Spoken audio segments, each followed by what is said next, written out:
Good morning. So today I'm going to be talking about building a sustainable and growth-supporting culture. Okay. So yeah, my name is Marc Von Brockdorff. I'm the co-founder and director of engineering at Hotjar.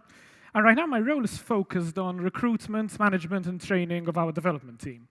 And just to give you a bit more context about the actual company, if we look just over a year ago, so March 2015, we had 0 revenue and just 5 founders, so we had no additional employees.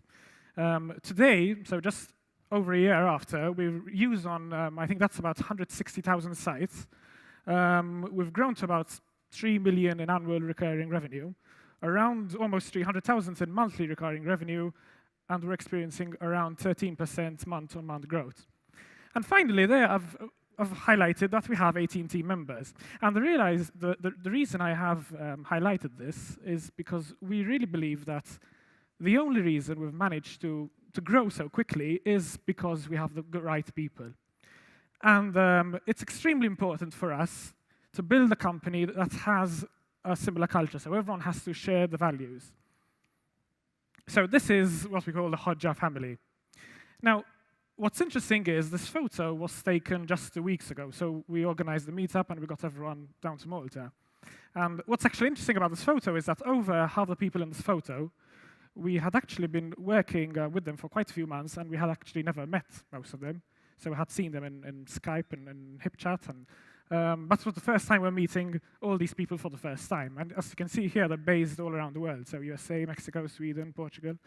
And we also actually have a guy who just travels everywhere, so moves every month.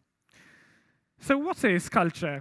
And I've heard this quite often, that people seem to think that culture is like being cool and doing hip stuff, but it's actually not that at all. So we believe culture is all about having shared values and practices. So a group of people working together on towards a common vision. Now, the problem is that when you're working towards one common vision, inherently you're trying to grow your company, so there's growth there. And as you grow, as you become a bigger company, it becomes quite tricky to keep those shared values and practices.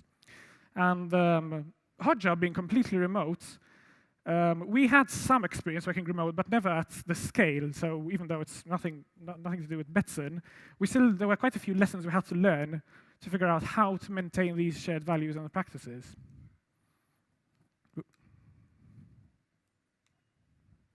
So if we start from the very beginning, so when we started recruiting, we've always believed that we need to recruit for potential and mindset, not already acquired skills.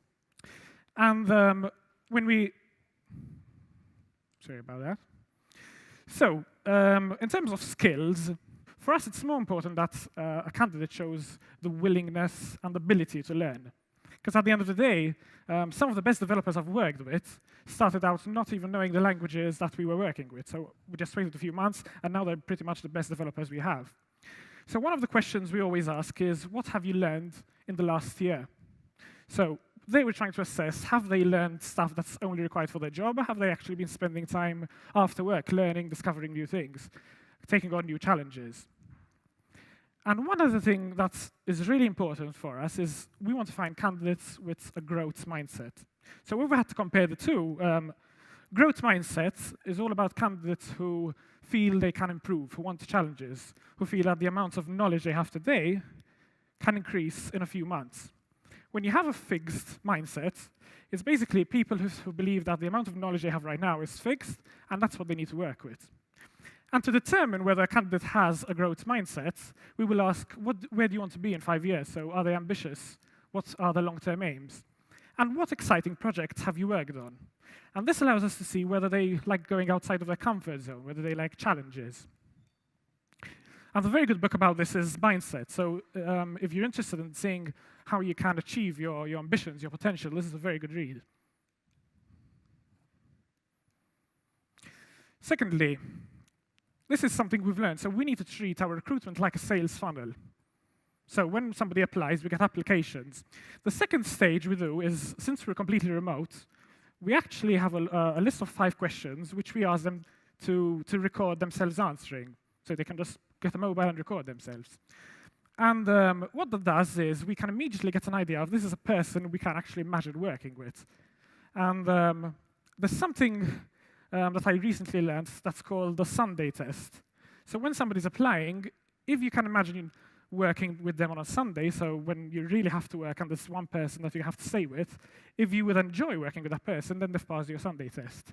If you'd feel that it's going to be a tedious Sunday, then they haven't. Thirdly, we get the interview, and the fourth step is the task. And when we get candidates to do a task, we actually get them to log into our chat program, HipChat. And what we're trying to do there is simulate what it would be like to actually work for Hotjar. So in essence, they can see exactly the way we talk, the way we joke, the way we request feedback, and they can see exactly the same thing. And essentially what we need to do here is we can't have this process and just stick to it forever. So you need to stop every now and then and think, what can I improve here? Are there some questions that are not really working? Am I getting the answers I need? Am I filtering properly? Once somebody, yep, here we go. So this is similar to what you were mentioning, but onboarding is crucial. So we need to get new employees, you need to get them up to speed as soon as possible. And what we've done at Hotjar for engineers, we've devised a 4-week onboarding plan. So basically they have a card per day, so they know exactly what they're going to do on day 1, day 2, day 3, etc. And what we try to do here is we give them a little goal per week. So the first week, they're just going to get familiar with the code base. Second week, they're going to start actually working on stories. Third week, they start investigating. Fourth week, they do code reviews. And the plan is that by the end of the 4th week, they're pretty much integrated with the team. Secondly, we want to identify people's strengths. So what are they good at? And what we do, and this is something that everyone who joins Hotjar is asked to do, there's a book called Strengths Finder, which basically, it's like an IQ test which you fill in, and at the end it will give you your top 5 strengths. So you can see here we've listed all the top 5 strengths of every person in Hotjar. And the idea here is that we want to focus on strengths, not weaknesses. So when we're thinking about a growth-supported culture, we want to see what is this person good at, and in the future, how can their role evolve to really take advantage of their strengths. And another very good thing about Strength Finder is it allows you to see how you can work with others and the best strengths to work with based on yours. So yeah, so another thing when we first founded Hotjar, we had a think and we started saying, what do we believe in terms of our values? So what's important to us to actually work? And to do this, what we just thought of all the times, all the past experiences we had, and we said, in our life, when did we work most efficiently? When we were having the most fun? And basically, we came up with a list of 8 core values. So always be honest, always be learning, speed wins, we aim for good, eliminate and progress work, get feedback early, create wow, and respect your team. And obviously, these are going to be different for every company, but we just wanted to actually reflect on this and list them down. And what we did next was we created the Hotjar team manual. So this is just quite a pretty long document with all the information an employee would need. And the first thing we listed are the 8 Hotjar core values. So when somebody actually joins Hotjar, they're going to go through this document, and the first thing they're going to see is what our values are. And we want to make sure that everyone is in line with each other. And these are another 2 very good books I recommend. So Rework by the guys of 37 Signals, or Basecamp now, and The Lean Startup. Secondly, when it comes to culture, it's very important to measure culture. So just letting your employees know these are our values, fine, it might work, but you're not actually measuring whether it's actually having an impact on their work. So we measure culture, and what we do is we use a service called TinyPulse. So with TinyPulse, every few weeks, you can send a question to employees. For example, on a scale of 1 to 10, how would you rate our organization's culture? On a scale of 1 to 10, how happy are you at work? And the great thing about this is you can answer anonymously, so employees don't feel like it's going to be awkward because they're going to say something that they don't want you to hear. But you can just say whatever you want, so it's completely anonymous and just give you honest feedback. Or, of course, you can not be anonymous and give your name. And in that case, what we do is we follow up with one-on-ones and we address that feedback. So you need to act on feedback. And a very good book is Delivering Happiness by the CEO of Zappos. So actually, did I miss something here? Oh, no. What we do at Hotjar is we have something called the Hotjar Library. Here we basically list all the books that we have read. We don't force them to read it, but it's basically like a library that people can see what they're interested in. And if they are, they'll just let us know, and they can just buy it using company funds. And we really believe in investing in developing people. So if you pay wages, but you don't actually dedicate any of your budget to utilizing, to developing them, we believe you're underutilizing your assets. And the strange thing is I've spoken to entrepreneurs and companies that have told me that they're kind of wary about developing their employees because they're scared that they'll get too good and just want to leave and start their own thing. But that's completely the wrong mindset to have. So as a company, you need to think, I need the best people in the world, so I need to get them, they need to grow with the company. And the way that works is, if you put trust in your employees, they are going to put trust in your company. Okay. Sorry about that.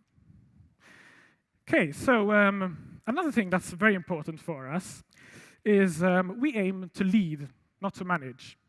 So as managers, we want to be leaders, in fact, not managers. And the way we do that is we want to be very clear about our vision and our objectives, rather than enforcing staff, managing them with force or discipline. And we actually also have a manager's manual, or leader's manual, you could call it. And 6 of the values that we follow are: we need to inspire people, we need to challenge them, we need to communicate on an ongoing basis, we need to listen. So we need to make it very clear that we want to listen to employees. We need to act quickly. So if you get feedback, don't just tell your employee, that's fine, we'll talk about it next time. Take action immediately, do something about it. And finally, be positive. If somebody makes a mistake, if something goes wrong, you really cannot be negative. You always have to keep being positive.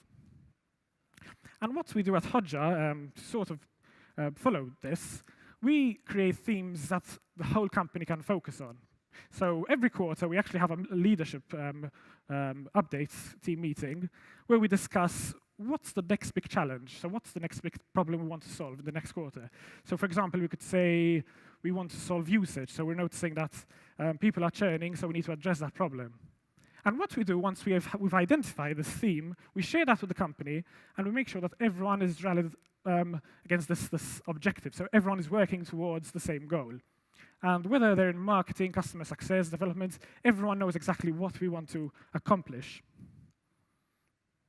Another important one, so we give a lot of importance to process and structure to make it easy to introduce new roles. And this is quite an important one, which I haven't really seen actually much. So when in your day-to-day work, you need to be thinking, how can I document this? How can I make sure that there's a process for everything and there's a structure for everything? And essentially what I'm saying here is you need to make yourself replaceable. So you need to have all the documentation so that if you're doing too much of the job and you need to hire somebody to replace you, it's going to be a very quick transition. And this is another thing that encourages growth, because if you have everything documented, then it's easy for you to go to your manager and say, listen, we need somebody else doing this, and I'm going to start focusing on something else, so you're growing. And it's very important to have this process and structure in place. And 2 very good books here are The 1 Minute Manager and Mastering the Rockefeller Habits, 2 very, very excellent business books. Okay, now to the fun stuff. So you need to wow your employees. And you can think of gifts, tools, platforms, stuff that's going to make your employees both happy and productive.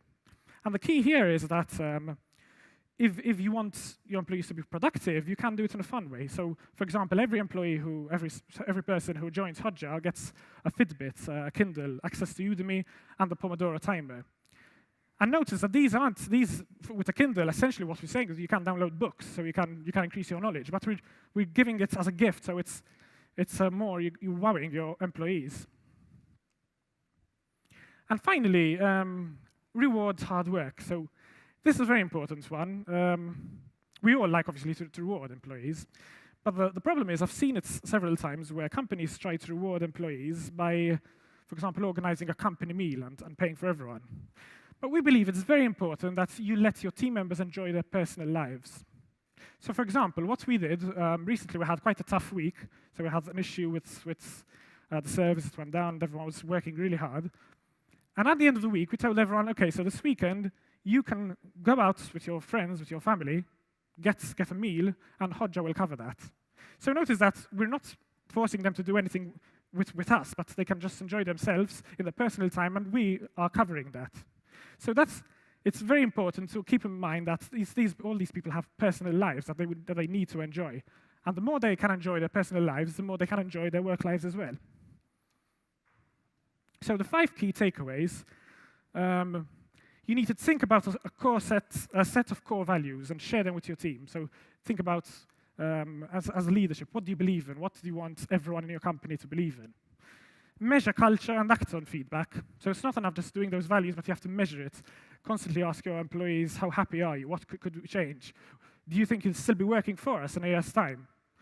And based on their feedback, you need to act. So they've told you something that's not right, take action immediately, speak to the people concerned. Hire for potential and mindset. Culture fit is extremely important.